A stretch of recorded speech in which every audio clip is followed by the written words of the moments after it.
sholat. tarawih. Suatu ketika Apa bedanya meninggalkannya secara tahajud keseluruhan, qiyamulail jadi tidak di sholat. luar Ramadan Atau dengan wa di imma dalam an Ramadan? fi'liha fil Bedanya, awqat al muqaddar bedanya laha kalau syar'an, di luar atau Ramadan tidak itu sholatnya tidak dalam diperintahkan makna berjamaah. di luar waktu yang Emang nggak telah boleh syariat berjamaah? tetapkan. Boleh Ini sesekali. duhur, kan Tapi kalau sejak untuk matahari terus-menerus tidak tergelincir boleh. Nah, di sampai dalam bulan Ramadan, bayangan 2 kali tahajud lipat. atau Nah, itu qiyamulail waktu duhur yang atau yang syariat populer sediakan. Tapi dia disebut dengan sholat di luar tarawih waktu itu, justru berarti sudah diperintahkan asar. Nah, berarti berjamaah. dia masuk dalam kategori lalai. Justru diperintahkan Jadi yang berjamaah. dimaksud lalai, yang diancam Dan dengan adab yang dahsyat bahkan adalah bisa saja Nabi orang yang ahli sholat memerintahkan suatu ketika tidak meninggalkan, menyudahi sholat atau ahli kecuali sholat tidak bareng meninggalkan dengan imam. tapi mengerjakannya Jangan di luar menyelesaikan waktu. Nah, ini diri tentang kemudian sholat pergi wajib. padahal imam Jadi belum selesai. Al-Quran Jangan. Jadi selesai surat bersama Al-Ma'un imam. ini tentang Imam sholat wajib. 8 rakaat ikut Kalau 8 menunda-nunda rakaat. apa Imam tidak 20 terkena hukum rakaat ini? Kalau ikut 20 menunda-nunda rakaat. tidak terkena adab Imam dahsyat, 30 rakaat, tidak 40 terkena rakaat, adab 80 dahsyat, rakaat, 100 tetapi rakaat atau bahkan dia 200 rakaat. Karena jauh dari bilangan keutamaan, tahajud jauh yang dari beliau keutamaan, terangkan jauh dari ada keutamaan. batasannya. Semakin menunda, Yang penting semakin imam jauh dari selesai keutamaan. baru kita Semakin selesai. menunda, Termasuk semakin jauh dari imam keutamaan. witir, Menunda ikut lagi, witir. jauh dari keutamaan. Jadi Lo jangan menunda sampai lagi sampai imam waktunya witir, keluar, adab kita nggak dahsyat. ikut Nah, witir. gitu. Jangan. Nah, jadi kalau Karena kita menunda tidak sampai diperintahkan terkena adab, ancaman adab dahsyat, selesai tapi semakin bersama jauh dengan imam. dari Maka keutamaan. witir, ikut Di witir. mana disebutkan di dalam Loh, hadis bisa Bukhari ada yang Muslim, bertanya Abdullah begini, bin tapi Mas'ud kan bertanya nanti kepada malam Rasulullah saya mau Sallallahu Alaihi nambah Wasallam, ayu sholat amali yang ahabbu sudah ilallah, terbiasa amalan apa yang paling Allah cintai? tahajud jam 3 atau tengah 3 atau tengah 4 misalnya gitu ya, atau jam 2 sudah terbiasa tahajud. Jadi saya nggak ikut witir bersama imam, soalnya saya mau nambah sholat. Maka jawabannya, yang mau nambah sholat silakan tambah sholat, karena memang tidak ada batasan rakaat. Cuma karena sorenya sudah witir, malamnya tidak perlu witir lagi. Nabi SAW bersabda, la witroni fil lail, tidak ada 2 witir dalam 1 malam. Jadi sekali lagi ikut witir bersama imam kalau memang imamnya witir. Biar jangan sampai sholat disudahi kecuali pastikan bareng bersama imam. Apa fadilahnya? Masya Allah. Nih pengen tahu fadilahnya nih. Nabi SAW bersabda, man qoma ma'a imanihi hatta yansorifa kutiba lahu qiyamul lailatin. Barang siapa yang sholat berjamaah bersama imam hingga selesai, hatta yansorifa, hingga selesai, kutiba lahu qiyamul lailatin, maka dicatat baginya pahala sholat semalam suntuk. Kira-kira Dokter Alfian, ada nggak nih orang yang sholat semalam suntuk, setelah sholat isya, pada isya, udah sholat 2 rakaat salam, 2 rakaat salam, 2 rakaat salam, 2 rakaat salam, sampai menjelang subuh, kira-kira ada apa nggak?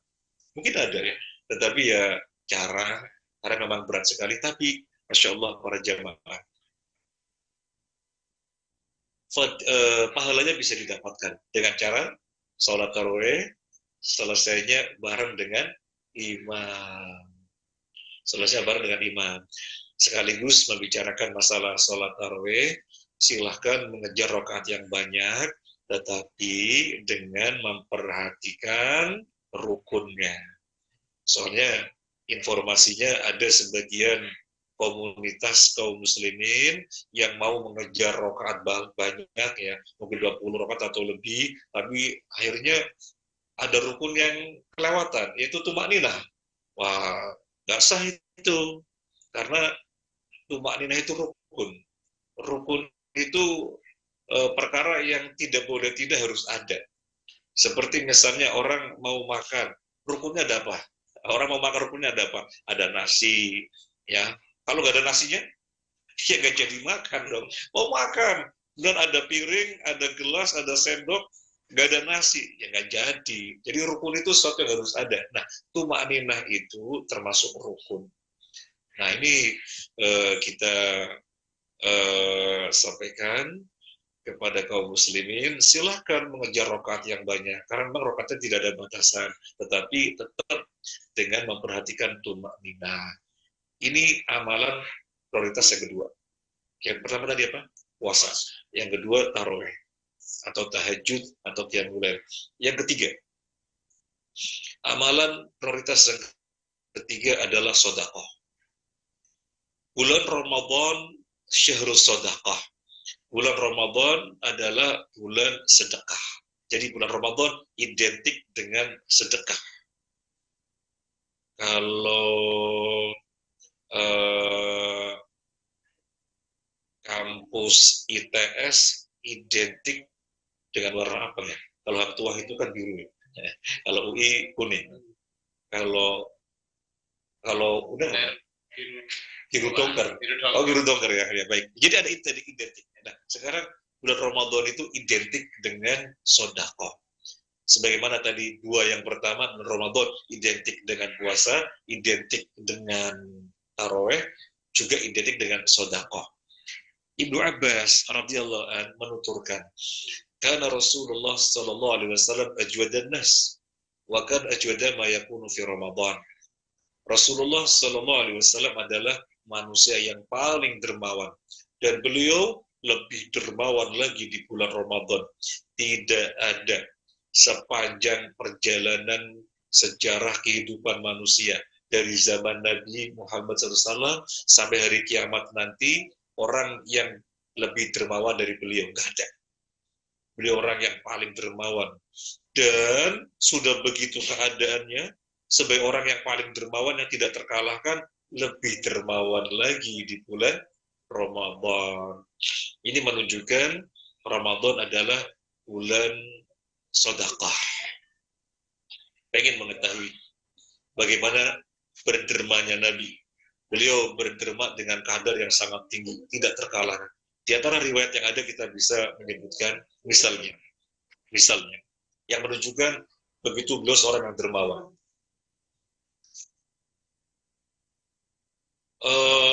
Ghanimah, harta yang didapatkan selesai peperangan. Untuk Nabi SAW Allah tetapkan berapa bagian? Seperlima dari yang didapatkan selesai peperangan. Pertanyaannya, apakah Nabi kemudian berpoya-poya, kemudian bermewah-mewahan, bermegah-megahan, bersenang-senang dengan harta yang seperlima yang Allah tetapkan itu, lalu luasa terserah untuk dirinya? Enggak. Beliau hanya mengambil secukupnya untuk kehidupannya yang wajar, sekedar tulang punggung bisa tegak, biar bisa ibadah secara kuat, dan menafkahi keluarganya, istri-istrinya, itu saja, tidak lebih. Sampai kan kita mengetahui, beliau wafat dalam keadaan masih punya utang, menggadaikan baju besinya kepada orang Yahudi. Jadi, selebihnya mana? Kan seperlima dari harta yang didapatkan. Beliau berhak seperlima. Selebihnya diberikan kepada kaum muslimin. Beliau hanya ngambil secukupnya saja. Tidak dijadikannya aji mumpung untuk berpoya-poya. Nah, ini menunjukkan beliau sangat dermawan. Kita melihat lagi, misalnya di dalam perang Hunain ya. Dalam perang Hunain itu rampasan perang hartanya sangat banyak sekali. Nabi kasih si fulan 100 onta, si fulan 100 onta, si fulan lagi 100 sapi, si fulan lagi 100 sapi, si fulan lagi kambing. Banyak sekali. Nabi sendiri nggak ngambil. Allahu Akbar. Termasuk misalnya di dalam perang Khaybar. Mendapatkan tanah yang ditinggalkan oleh orang-orang Yahudi, pertanian yang sangat subur. Nabi bagi-bagi. Sampai orang-orang muhajirin, yaitu para sahabat yang hijrah dari Makkah ke Madinah. Di Madinah itu sebagian mereka dipinjemin tanah oleh orang-orang Ansor. Dipinjemin untuk dikelola agar bisa menjalani kehidupan, dari situ penghasilannya. Begitu perang Khaybar, mendapatkan pembagian tanah dari Nabi, ini pada dikembalikan kepada orang Ansor. Soalnya sudah dikasih bagian dari Nabi. Jadi banyak sekali yang didapatkan, dan Nabi bagi-bagi. Apakah Nabi ngambil? Padahal berhak.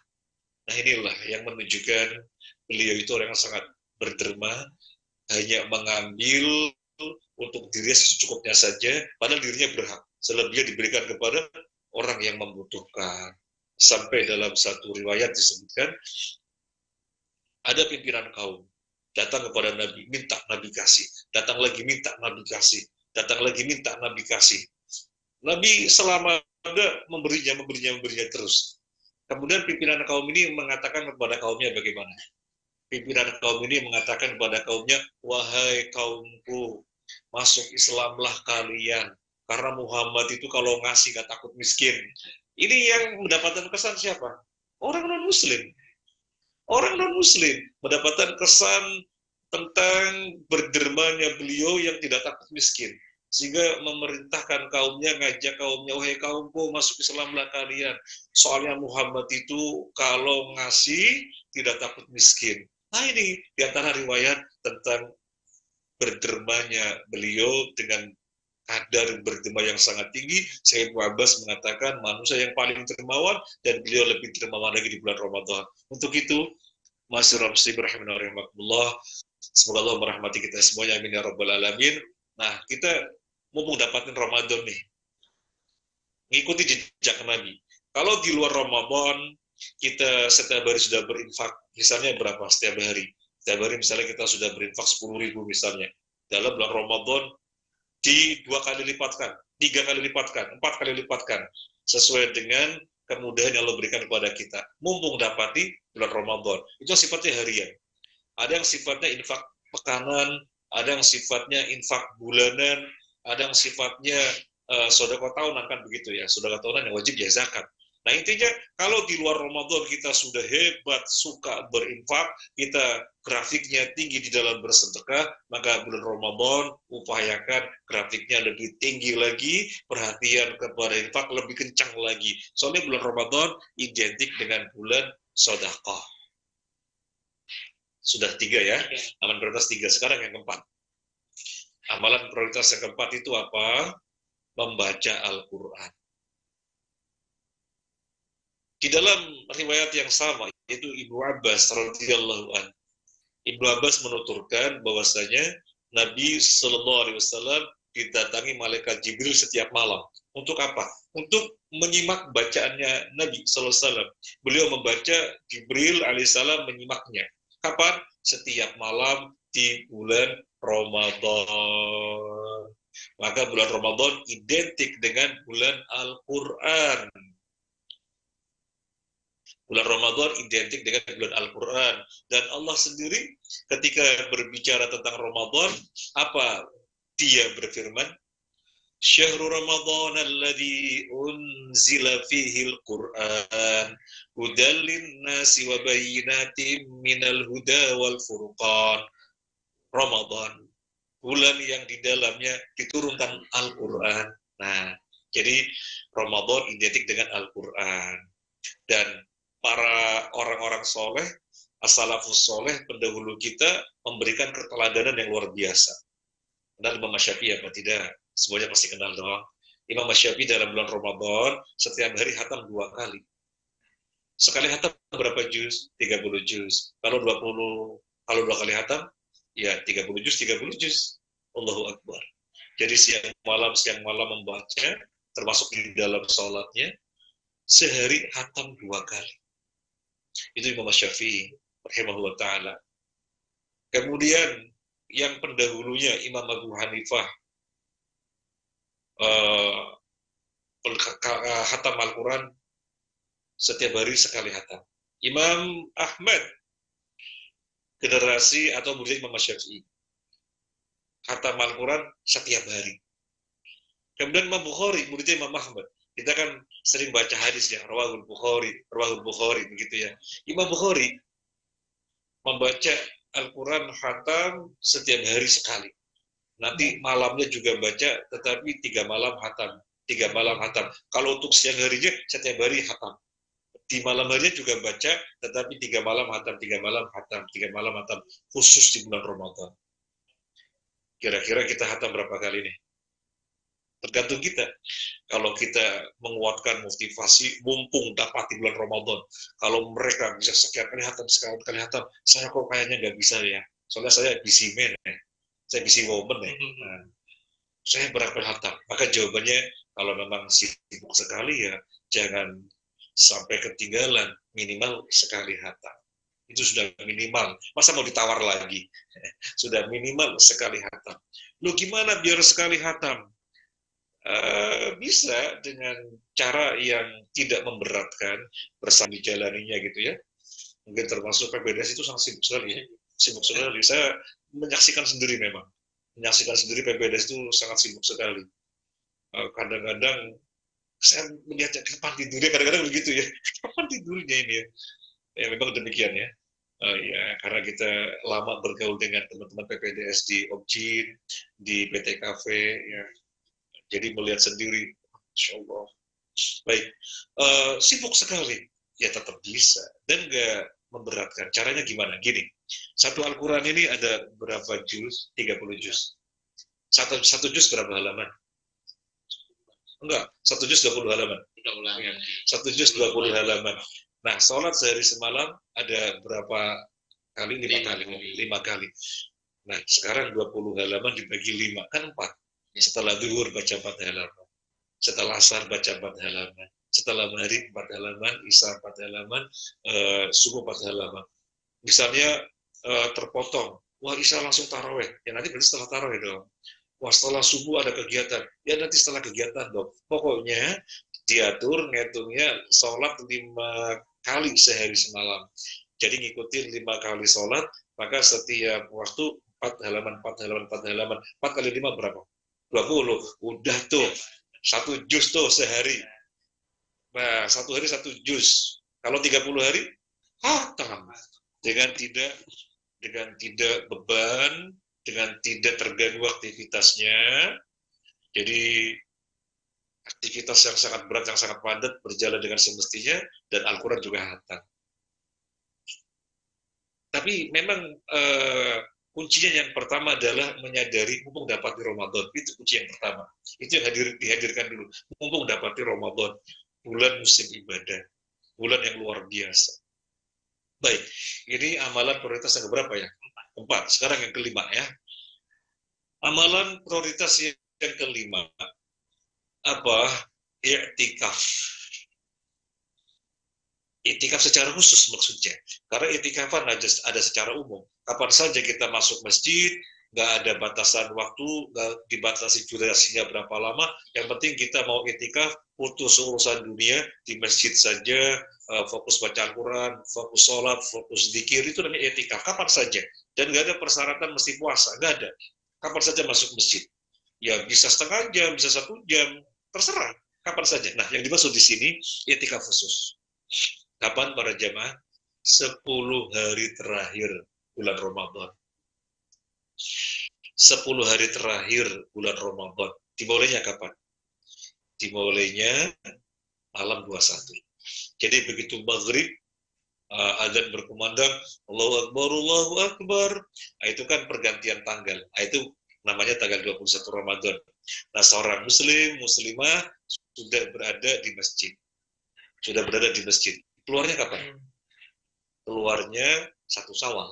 Boleh keluar 1 Syawal. Berarti 24 jam di masjid. Iya, setiap hari 24 jam di masjid. Gak boleh keluar masjid. Kalau keluar masjid batal dong. Iktikafnya batal. Jadi 24 jam setiap hari di masjid. Boleh keluar untuk urusan yang tidak boleh tidak. Misalnya apa? Urusan tidak boleh tidak? Ke kamar mandi. Itu urusan yang tidak boleh tidak. Mesti ke kamar mandi. Maka boleh. Atau perkara lain yang memang seseorang harus melakukannya. Misalnya berobat ke dokter, nggak boleh tidak, harus berobat ke dokter. Maka dia keluar dari masjid, rumah sakit atau ke klinik atau ke praktek di rumah, begitu sudah selesai, kembali lagi ke masjid, itikafnya tidak batal. Nah ini itikaf khusus. Nabi SAW selalu melakukan. Istri-istri beliau ketika beliau wafat pada itikaf 10 hari terakhir bulan Ramadan ini. Nah sekarang pertanyaannya dokter, gimana ya, kayaknya kok susah ya, kita masih aktif, terikat dengan instansi, atau masih sibuk, yang tidak mungkin ditinggalkan. Kalau begitu kaedahnya, mala yudraku kulluhu, la yudraku ba'duhu. Sesuatu yang tidak bisa diraih keseluruhannya, maka tidak ditinggalkan sebagiannya. Ya, kalau tidak bisa full setiap hari 24 jam, 24 jam, ya apa yang bisa kita mampu, apa yang bisa kita lakukan, mungkin malamnya saja, ya silakan. Suatu ketika malamnya nggak bisa, ya siangnya. Pokoknya kita harus nataharra, berupaya keras, ya. harus muhawil, ya, kulal muhawalah, harus effort, bahwasanya ini mumpung Ramadan, 10 hari terakhir, sebaik-baiknya malam dari perjalanan waktu 1 tahun, yang terbaik adalah 10 hari terakhir Ramadan. Maka jangan disia-siakan. Kalau nggak bisa full, ya malamnya. Oh, malamnya juga nggak bisa. Ya sudah, bagian dari malam. Mungkin sepertiga malamnya. Kalau orang benar-benar memperhatikan ini, maka insya Allah dipastikan dapat Lailatul Qadar. Karena Lailatul Qadar adanya di antara malam-malam di 10 hari terakhir bulan Ramadan. Ini yang bisa kita sampaikan, dokter. Ya. Jadi ini amalan-amalan prioritas. Jadi bulan Ramadan identik dengan puasa, bulan Ramadan identik dengan tahajud, qiyamul lail, tarawih, bulan Ramadan identik dengan sodako, bulan Ramadan identik dengan Al-Quran, bulan Ramadan identik dengan etikaf. Ini yang prioritas yang kita memperhatikan secara khusus. Selebihnya umum apapun. Karena bulan Ramadan adalah bulan musim ibadah. Ini dulu Dr. Alfian yang bisa kita sampaikan. Alhamdulillah, Amin. Pencerahannya kita mendapatkan ilmu, mumpung kita masih di awal-awal Ramadan, bisa memaksimalkan ibadah. Ingatkan bahwa puasa, kemudian tadi saya ingatkan tentang taraweh, kemudian sedekah, baca Quran, dan etika. Di sini ada pertanyaan di Zoom peserta yang ada di online. Assalamualaikum Ustaz Yasin. Waalaikumsalam warahmatullahi. Mohon izin bertanya, jika ada orang yang sedang sakit dan tidak berpuasa selama Ramadan, bagaimana menggantinya? Apakah puasanya boleh diganti dengan fidyah ataukah mengganti puasa di hari yang lain? Bismillah, alhamdulillah, wassalatu wassalamu ala rasulillah wa ala alihi wa ashabihi wa wala wa ba'd. Kepada yang bertanya, habibakumullah, semoga Allah menjaga antum dan kita semuanya, amin ya rabbal alamin. Sakitnya dilihat, apakah sakit yang secara medis tidak ada harapan sembuh, kan dokter yang mengetahui ini sakit tidak ada harapan sembuh, atau sakit yang ada harapan sembuh dengan upaya pengobatan dan upaya lainnya gitu ya. Jadi dilihat, kalau memang sakitnya adalah sakit yang tidak ada harapan sembuh, maka kan tetap nggak bisa puasa, jadi nggak mungkin bisa mengqadha. Nggak mungkin bisa mengqadha. Berat orang sakit yang tidak bisa puasa, nggak ada harapan sembuh, kapan waktu puasa? Nggak ada waktunya. Nah kalau begitu, digantinya dengan fidyah. Per hari setengah sok, alias 2 mud. Kalau menggunakan kilogram, 1,5 kilogram beras. 1,5 kilogram beras. Berarti 1,5 per hari kali 30, 1 bulan kita anggap 30 hari. 1,5 kali 30, 45 kilo. Dia keluarkan 45 kilo. Teknisnya bisa 1,5 dibagikan kepada 30 orang, atau 45 dibagi kepada 2, 3, 4 orang, terserah. Atau 1 orang. Boleh ya. Yang jelas harus orang miskin, fakir atau miskin, atau tidak dalam bentuk beras, bentuknya makanan. Nah, dia 30 hari nggak puasa, maka dia menyediakan 30 piring. 30 piring. Jadi undang 30 orang, ayo makan. Apa makanan yang dikeluarkan? Ya, dia makannya nasi, maka mengeluarkan nasi. Lauknya biasanya apa? Lauknya biasanya kadang ini, ya pertengahan dari yang biasa dimakan. Kemudian berasnya juga, beras apa yang biasa dimakan? Ya pertengahan yang dari biasa dimakan. Jadi tidak boleh biasanya berasnya beras yang super gitu ya. Lauknya juga lauk yang serba mewah, lauk serba enak gitu ya. Dan ketika keluarin 1 piring sama teri, nggak boleh. Jadi kadar nasi yang biasa dimakan pertengahannya dengan lauk yang biasa dimakan pertengahannya, sejumlah 30 proporsi, semuanya orang fakir miskin. mau dikumpulin di satu tempat, ayo makan, monggo ini fidyah saya, gitu misalnya. Atau dibagi ke rumah-rumah sejumlah 30 orang. Dan Anas bin Malik radhiyallahu anhu melakukannya. Anas bin Malik itu umurnya panjang umur ya. Jadi umurnya panjang sampai ketika sepuh gak mampu berpuasa. Anas bin Malik ini kan masuk Islam sejak masih kecil dan membantu Nabi selama 10 tahun masih kecil. Ketika Nabi SAW wafat, Anas bin Malik masih berkesempatan hidup 90 tahun kemudian. Nabi wafat, Anas bin Malik masih hidup 90 tahun kemudian. Umurnya panjang. Maka ketika usia sepuh, gak kuat puasa. Caranya dia panggil 30 orang, dia beri makanan ke 30 orang itu. Tapi ingat, syaratnya harus fakir miskin. Dokter, saya boleh cerita, dokter? Monggo. Saya mau cerita, mohon maaf. Ada orang WhatsApp. Saya mau titip video untuk ibu gak puasa 1 bulan. Monggo gitu. Dia kirim makanan nasi 30 kotak. Allahu Akbar. Saya membayangkan beras. Kalau beras bagaimana? Mudah. Mudah, ya. Nggak terikat dengan waktu. Bisa disimpan. Bisa disimpan atau kapan gitu kan. Ini nasi. Allahu Akbar. Ini nasi. Harus dibagi ke 30 orang. Dan syaratnya harus fakir miskin. Wah, kita kirim ke musola sana untuk buka puasa. Wah, yang datang gak semua orang miskin tuh. Ada orang yang berpunya juga nggak bisa. Wah, ini akhirnya benar-benar berjuang mencari orang miskin. Ya. Tapi ya gimana, kita sudah oke, kita bantu dikirim nasi. Ya, intinya boleh beras, boleh nasi. Gitu ya, kalau beras perharinya 1,5 kilo, kalau nasi ya 1 porsi makan, yang pertengahan biasa yang dimakan. Ini kalau sakitnya tidak ada harapan sembuh. Kalau sakit ada harapan sembuh ya kodok dong. Ya. Sakit apa misalnya? Sakit apa ya, dokter yang bisa bicara? Misalnya sakit apa? Nak TBC misalkan gitu kan. Itu ada harapan sembuh ya. Harapan sembuh ya. Nanti kalau sudah enak kodok gitu. Sakit apa ya dokter misalnya? Misalkan ya kena radang paru. Radang paru itu ada harapan sembuh. Nah, ketika lagi terkena berat ya, berat nggak puasa. Begitu sembuh ya kodok. Jadi kalau ada harapan sembuh nggak boleh fidyah. Ya. Demikian dokter. Menyambung tadi terkait dengan apa? Yang nitip tadi, karena ada beberapa itu yang badan amil atau takmir itu membuka untuk membantu gitu, Zat. Ada yang bentuknya apa? Kirim uang 35.000 setara mungkin makan, terus kemudian akan dikelola, ataukah dikelola sendiri, Zat? Kayak yang tadi dititipkan itu boleh. Bagaimana metodenya, mekanismenya itu? Boleh atau dikelola sendiri, nyari, ataukah boleh dititip Ustadz tadi? Boleh ya. Jadi caranya ada 2 tadi ya.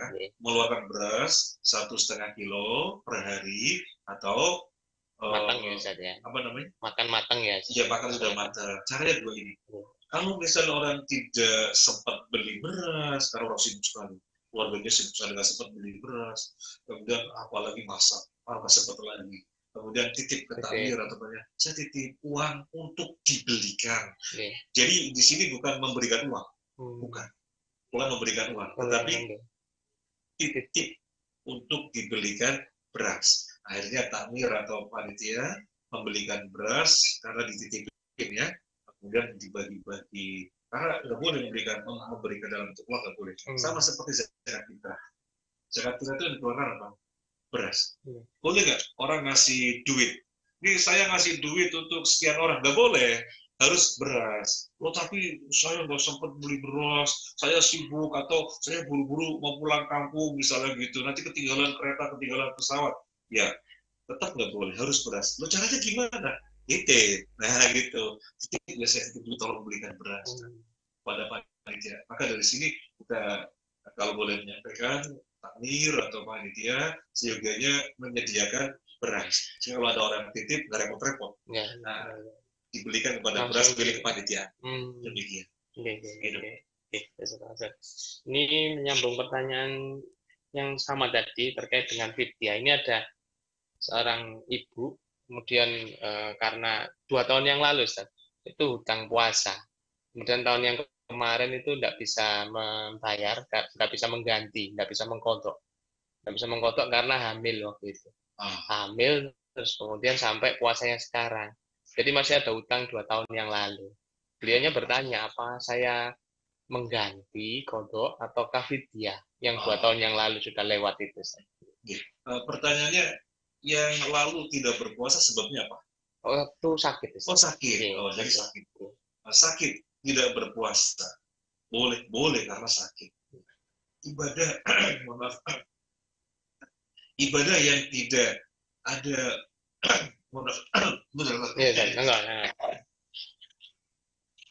ibadah yang tidak bisa ditinggalkan meskipun ada uzur adalah sholat. Sakit ya sudah sebisanya, nggak bisa berdiri, duduk, nggak bisa duduk, rebahan.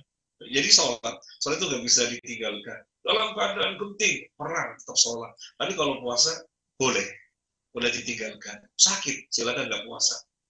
Tapi kodok, nah sekarang pembahasannya kapan mau kodok? Jawabannya mau kodok itu antara puasa yang satu jangan sampai datang puasa yang berikutnya. Jadi ini Ramadan habis, maka dimulai dari Syawal. Syawal sampai kapan? Sampai Saban. Ya. Jangan sampai masuk Ramadan belum dikodok, jangan sampai. Kalau kemudian yang terjadi sudah kelewatan ini, belum mau kodok, maka jawabannya selain dia harus mengkodok, terkena hukuman istilahnya, dalam tanda petik hukuman. Denda, lebih pasnya denda bukan hukuman. Karena dendanya apa? Fidyah. Jadi kodok plus fidyah. Berapa hari puasa? Misalnya sakit 7 hari. Nah, maka 7 hari kodok ditambah 7 hari fidyah. Karena telah melampaui batasnya. Jadi kesempatan mengkodok itu jangan sampai datang Ramadan berikutnya. Nah, seperti itu saja. Kalau jawabannya, kemudian terkait sering itu pertanyaan itu pada wanita itu kan terkait dengan siklus menstruasi. Nah, setelah selesai Ramadan, kemudian hari raya, kepingin untuk menjalankan 6 hari puasa. Syawal. Nah, dia bertanya, saya punya hutang ini di puasa yang sekarang. Saya dulu kan membayar hutang, ataukah saya nyawal dulu? Gitu. Karena mungkin keterbatasan waktu atau seperti apa gitu. Gimana prioritasnya itu? Ya baik. Para jamaah rahimahullah, kaidah menyatakan al-wajibu muqaddamun 'alal mandub. Sesuatu yang wajib lebih didahulukan daripada yang sunnah. Nah, hutang puasa Ramadan karena menstruasi atau sakit atau yang lainnya sehingga wajib dibayar. Mulainya kan Syawal itu ya, mulainya kan Syawal sampai Saban. Nah sekarang pertanyaannya, ini ada perintah puasa sunnah nih 6 hari di bulan Syawal. Sementara seseorang masih punya hutang puasa. Jawabannya gimana? Boleh nggak puasa Syawal dulu? Nyaurnya nanti. Maka kita katakan yang wajib lebih dikedepankan daripada yang sunnah. Yang wajib lebih dikedepankan daripada yang sunnah. Tapi gimana? Saya pengen puasa Syawal. Ya puasa yang wajib dulu. Hutangnya 7 hari misalnya. Dia di bulan Syawal puasa 7 hari, puasa bayar hutang. Kodok ya. Nah setelah selesai puasa 6 hari. Maka kita katakan puasa 6 hari Syawal yang dilakukan oleh para wanita itu pahalanya lebih besar daripada kaum lelaki. Kenapa? Karena perjuangannya lebih besar. Nabi SAW bersabda kepada Aisyah radhiyallahu anha, al-juruki hasban nasibiki. Pahala yang Anda dapatkan sesuai dengan tingkat kelebihan Anda, tingkat perjuangan Anda. Laki-laki kalau mau puasa Syawal, puasa aja. Nggak ada hutang karena menstruasi, karena haid, nggak ada. Mau puasa saja. Sementara wanita kalau mau puasa 6 hari Syawal, wah, bayar hutang dulu. Jadi perjuangannya lebih berat, maka pahalanya lebih besar. Dan kita bisa melihat dari redaksi hadisnya. Nabi bersabda, man soma Ramadana summa atba'ahu sittan min Syawal kana kasiyamid dahri. Man soma ini fil madhi ya Ustaz ya. Karena Dr. Arifan ini dokter yang Ustaz dari pesantren. Man soma ini fil madhi, artinya menunjukkan telah usai, telah selesai. Man soma Ramadana, barang siapa yang telah selesai puasa Ramadan, kemudian diikuti 6 hari Syawal, maka dia mendapatkan pahala seperti puasa 1 tahun penuh. Nah, kalau masih punya hutang puasa, namanya sudah menyelesaikan apa belum? Belum, karena masih punya hutang. Maka diselesaikan dulu sehingga tidak punya hutang, maka sesuai dengan makna bahasa man shoma Ramadan. Pada siapa yang telah selesai puasa Ramadan, kemudian puasa kembali Syawal, maka yang masih punya hutang ditunaikan dulu. Memang ada sebagian ulama yang mengatakan boleh kok puasa 6 hari Syawal dulu, soalnya waktunya terbatas. Dan puasa mengkodokkan luas sekali sampai Sya'ban. Ada yang mengatakan demikian, tetapi mohon maaf, kalau yang ditanya Pak Yasin tidak mengambil pendapat ini. Karena Syekh bin Baz, Syekh Utsaimin menjawab sebagaimana yang tadi sudah saya sampaikan, al-wajibu muqaddamun alal mandub. Yang wajib lebih dikedepankan daripada yang sunnah. Allah. Ini ada lagi pertanyaan Ustaz terkait dengan iktikaf tadi Ustaz. Etika. Iya. Ini kan kita ini bekerja juga Ustaz. Jadi untuk melakukan seperti yang dilakukan Rasulullah 10 hari terakhir full itu siang malam dan malam 24 jam setiap hari. Kita biasanya itu melakukan iktikaf itu nanti setelah taraweh gitu. Pulang malamnya terus ke masjid, misalnya ke Masjid Agung, Masjid Akbar atau masjid yang lain sampai nanti sahur, kemudian sholat subuh habis itu pulang. Itu bagaimana Ustaz? Iya, itu juga kategorinya iktikaf. Namanya iktikaf tidak full kalau istilah kita ya. Iktikaf yang atau yang merupakan amalan prioritas di bulan Ramadan ini iktikaf full, iktikaf penuh. Jadi 10 hari terakhir siang malam di masjid. Nah, karena sibuk ya, kesibukan yang belum memungkinkan untuk ditinggalkan, sehingga hanya bisa malam saja ya. Di beberapa masjid terserah, yang penting masjid. Karena iktikaf harus di masjid, kamu kan iktikaf di kuburan. Yang penting di masjid manapun. Misalnya setelah taraweh sampai sahur, silahkan. Itu iktikaf. Kan nggak sama seperti Nabi. Ya, fadilahnya berbeda. Karena yang Nabi lakukan kan full. Ini kan sebagian yang dimampu seseorang. Ya tadi sudah kita sampaikan, la yudraku kulluhu, la yudraku ba'duhu. Sesuatu tidak bisa diraih secara keseluruhannya, maka tidak ditinggalkan sebagiannya. Dan kita melihat di beberapa masjid memang yang bisa full, yang sudah pensiun, yang sudah purnawirawan, atau mereka yang memiliki kesibukan tidak terkait dengan instansi atau apa. Jadi hanya terkait dengan dirinya. Terkait dengan dirinya, maka leluasa kan dirinya sebagai decision maker gitu ya, itu bisa. Tapi selebihnya bisanya ya tidak penuh. Ya monggo itulah etika. Tetapi lakukan pengertian etika. Lakukan. Etika itu pengertiannya berdiam diri di masjid, terlepas dari urusan-urusan duniawi, karena harus fokus dengan ibadah. Baca Al-Quran, sholat, zikir, bermajelis ilmu, itu etika. Kalau kemudian kita wujudnya di masjid, tapi masih sibuk dengan bisnis, masih sibuk dengan apa? Kontrol dari masjid, ya kayak etika namanya. Beberapa itu mengambil iktikaf di malam-malam ganjil. Itu bagaimana, Ustaz? Ya, pengennya setiap hari, tapi kok belum bisa juga. Akhirnya yang paling bisa dilakukan malam-malam ganjil, monggo. Artinya mereka telah berusaha maksimal, itulah yang memungkinkan bagi mereka. Silakan, gak ada masalah. Intinya yang kita mesti kuatkan pada jiwa kita adalah mumpung dapat di Ramadan. Kalau ini menguat, maka kita tidak akan menawar-nawar. Sesungguhnya kita mampu, tapi menawar-nawar. Nah, namanya kita tidak jujur kepada diri kita sendiri kan. Kita sendiri yang paling tahu diri kita. Yang paling tahu tentang diri kita ya kita.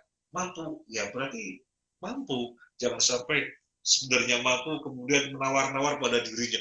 Malam ganjil saja, padahal loh bisa setiap malam, nah itu namanya tidak jujur kepada dirinya. Tapi itu sudah bagus, karena telah berusaha tidak terlewatkan dari yang 100%-nya.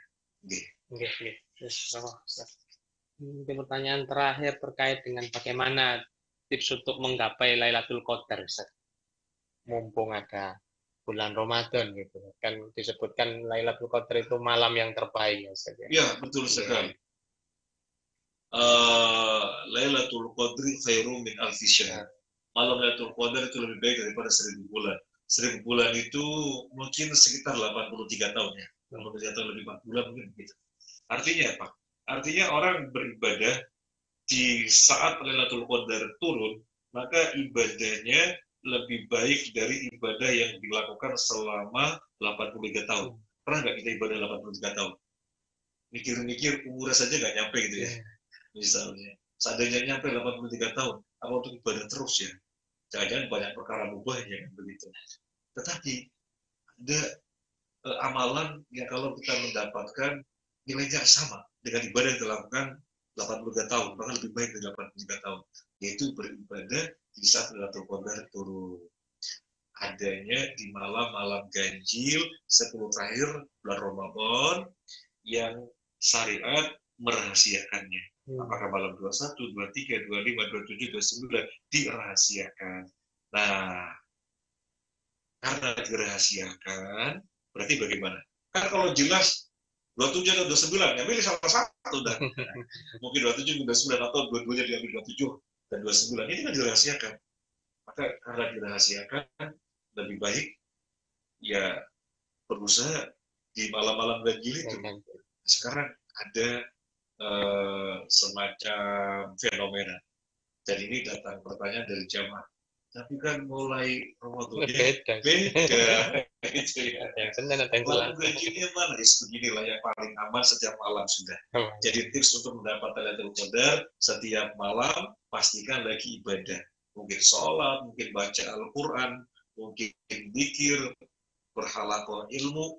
Maka ibadah yang dilakukan itu meskipun hanya sebentar, paling berapa menit atau berapa jam, tapi dinilai dia melakukannya selama 83 tahun lebih atau 1000 bulan.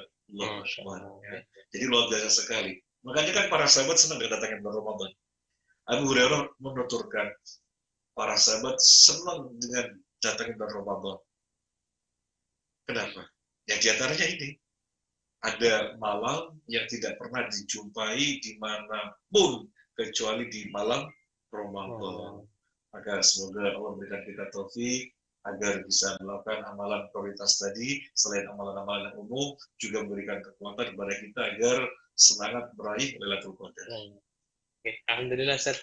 Pertanyaan sudah habis. Alhamdulillah, mungkin kita bisa akhiri banyak ilmu yang kita dapatkan dari Ustaz. Kita reminding, kita recharge lagi setiap tahun Ramadan datang, kita ingatkan lagi ilmunya sehingga kita bisa memaksimalkan. Mungkin setahun yang lalu sudah dapat ilmu lupa, kita ingatkan lagi, kita ingatkan dari Ustaz. Mungkin kita bisa akhiri, Ustaz. Baik. Ditutup dengan kata. Baik, kita tutup majelis. Subhanakallahumma wa bihamdika asyhadu an la ilaha illa anta astaghfiruka wa atubu ilaik. Terima kasih atas kebersamaannya. Mohon maaf atas hal yang kurang berkenan.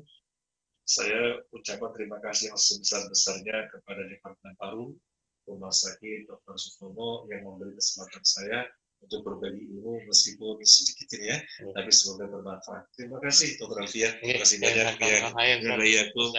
Assalamualaikum warahmatullahi wabarakatuh. Waalaikumsalam warahmatullahi wabarakatuh. Terima